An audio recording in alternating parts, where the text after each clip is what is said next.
Yo, comment ça va? Alors aujourd'hui j'ai décidé de me mettre un peu à la mécanique VTT parce que bon ben tous les vélocistes ils sont fermés et je voudrais que dès que le 11 mai arrive, que mon vélo soit enfin prêt pour partir, mais de suite. J'ai décidé d'essayer de me faire une idée sur le jeu de direction, sur la colonne de direction, voir un peu comment ça se passe au niveau de l'entretien.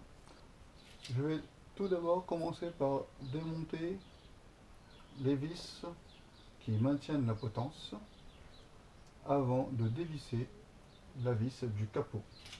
Et il faut le faire de part et d'autre. Hop, ne pas les dévisser en même temps, enfin complètement, ne pas les dévisser complètement que d'un seul côté.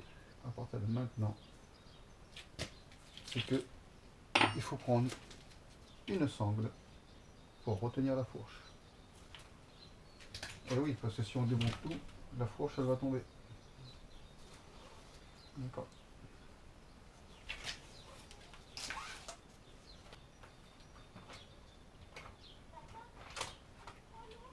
Voilà. Et je pense que vous avez tous déjà mangé des glaces. Voilà.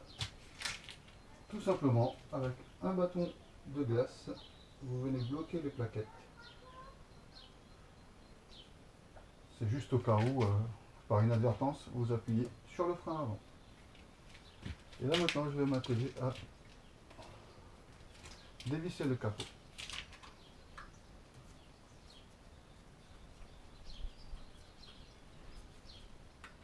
Complètement, bien sûr. Je ne m'inquiète pas du tout pour la fourche. On fait gaffe de bien conserver les vis. Normalement, voilà. Je la sors, la fourche. Hop, il y a tout qui sort. Faudra bien faire attention. Bien tout récupérer les joints. Et notamment, voilà. Je le laisse tomber doucement.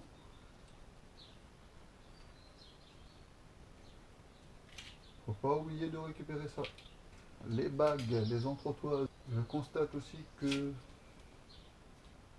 au niveau de ma fourche, le cône de fourche, il est un peu sale là, il est bien sale même. Donc je vais essayer de faire un nettoyage. Alors si c'est un cône de fourche qui est fendu, je vais pouvoir l'enlever et le remettre assez aisément. Pour les cônes de fourche non fendus, il va falloir utiliser un outil adéquat. Ne pas oublier le capot. Oula. Alors pour tout ce qui persiste, vous avez tous chez vous une petite brosse à dents. D'accord.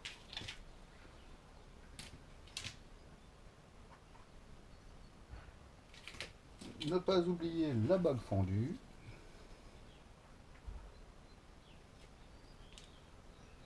Et voilà, tout simplement.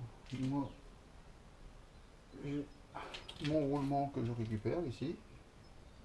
Donc je constate que je suis dans le cas d'un roulement complètement intégré. Voilà. Donc ce qui veut dire que j'ai pas de cuvette.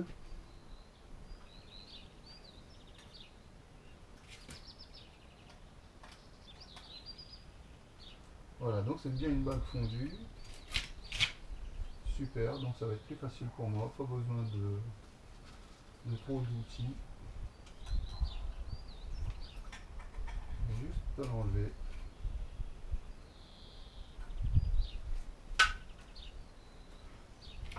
Pareil, gros nettoyage.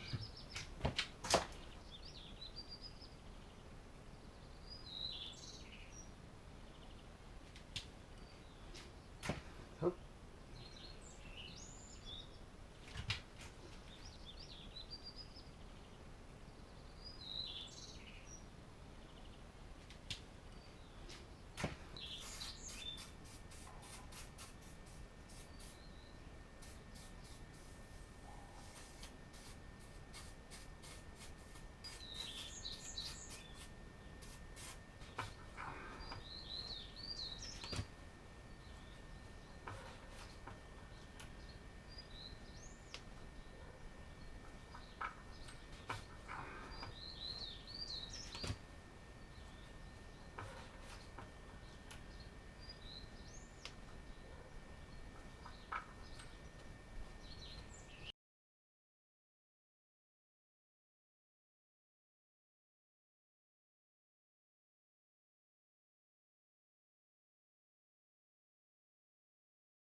cône de fourche. Quand on va le remonter, il va surtout falloir ne pas oublier de le graisser. Si vous le mettez, il va se coincer là, ça va pas être bien beau. Donc, on prend de la graisse.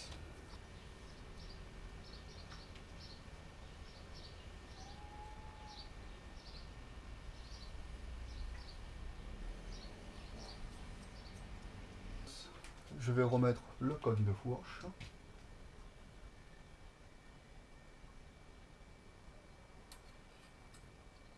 Et la partie fendue, je vais la mettre à l'opposé de l'encoche qui permet de l'enlever. Il me reste à graisser la partie du cadre. Donc,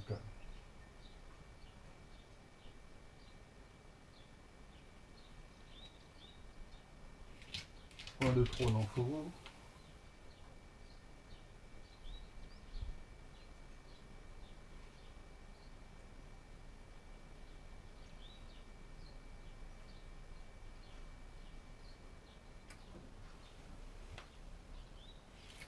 Comme il y a déjà de la graisse à l'intérieur,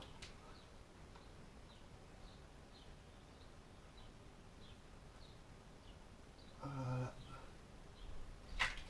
ça va tenir tout seul. Je vais maintenant, comme j'ai tout mis dans l'ordre, hein, n'oublions pas, attaquer au roulement supérieur.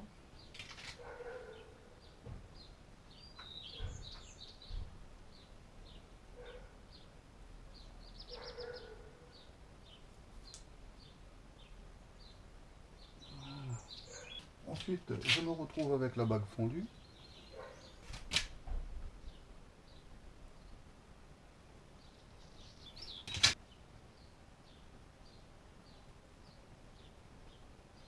Ensuite, avec mon capot, je vois que tout peut s'emboîter correctement et il ne me reste plus qu'à nettoyer un peu la potence.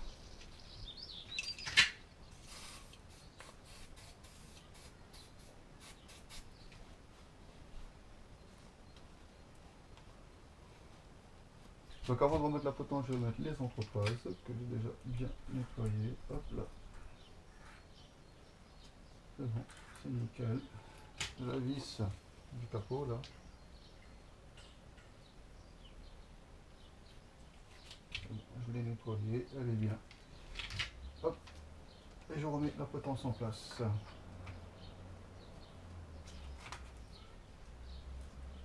Ok.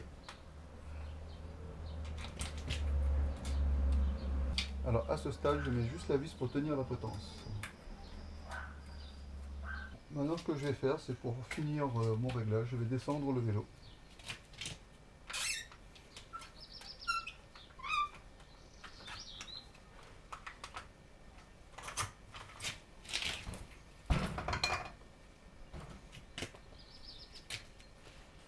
Maintenant, on va commencer par centrer tout ça.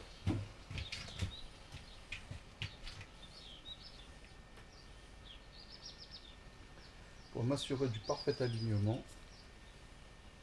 Et si ça me convient, ce qui est le cas, je serre la potence de part et d'autre. Je m'équipe de la clé dynamométrique réglée sur 4 Nm.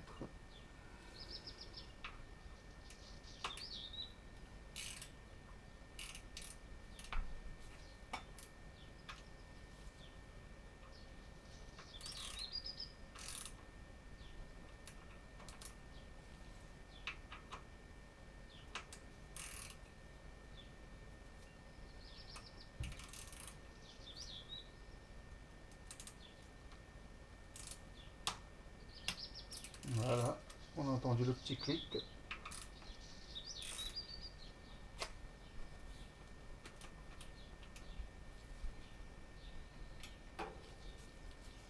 Je vais juste revérifier quand même avant de bien finir le serrage qu'il n'y avait pas de jeu.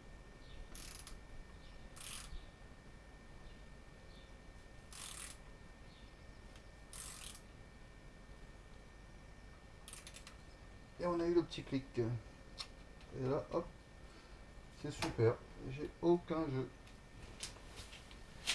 Et ça y est, donc l'installation de la fourche est terminée. Donc pour ma première révision de fourche et d'entretien de la colonne de direction, je trouve ça très concluant. Donc voilà, le confinement m'a permis de me mettre à la mécanique VTT. Pour moi, ce tuto est terminé. Si vous avez aimé, un petit pouce et abonnez-vous. Et dites-moi si ça vous intéresse que je fasse d'autres vidéos. Bien sûr, de la mécanique faite par un amateur. A bientôt, ciao.